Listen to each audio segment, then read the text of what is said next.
À 100 km de Paris, la capitale du Gâtinais recèle un autre trésor que la tour Madeleine et la cave des Templiers. Cuivre, nickel, or, cristal et bronze. Pas dans son sous-sol, mais entre les murs d'une des entreprises françaises les plus renommées en matière de luxe pour la salle de bain, la bien nommée Cristal et Bronze. Depuis plus de 50 ans, les ateliers où naquit le majestueux faucon devenu l'emblème de la marque ont élu domicile à Château-Landon pour mettre au point et fabriquer 3 familles de produits très haut de gamme pour la salle de bain. Les éléments muraux comme ce porte-serviette, les éléments apposés comme cette boîte à mouchoirs, et toute la robinetterie comme ce bec millésime et ses croisillons en cristal aux finitions irréprochables.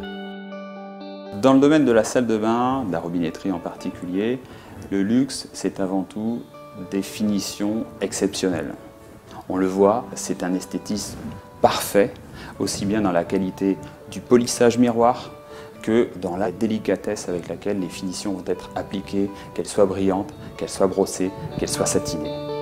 Le luxe, c'est aussi une grande sensibilité au toucher, d'où la sélection des matières et le travail minutieux réalisé sur chaque pièce. C'est une délicate précision dans le maniement des commandes, dans la douche et au niveau des croisillons. Et c'est bien sûr une robustesse des produits et des installations, garantie dans le temps et partout dans le monde. L'entreprise se félicite d'ailleurs d'équiper depuis de nombreuses années les suites prestigieuses de grands palaces parisiens, étant donné le niveau d'exigence de cette clientèle. Mais Cristal et Bronze travaille également avec un éventail de distributeurs, d'agents ou de décorateurs sur les 5 continents.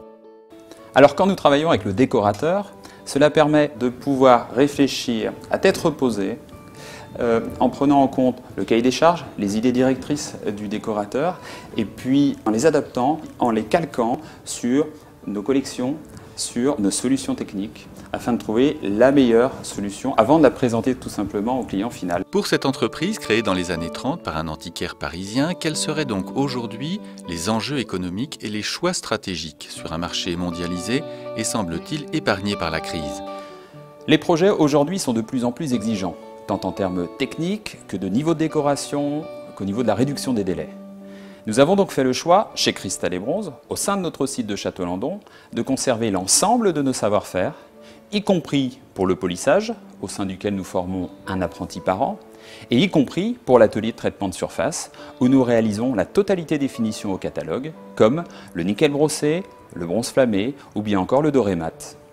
Et ce catalogue compte environ une vingtaine de collections par famille de produits.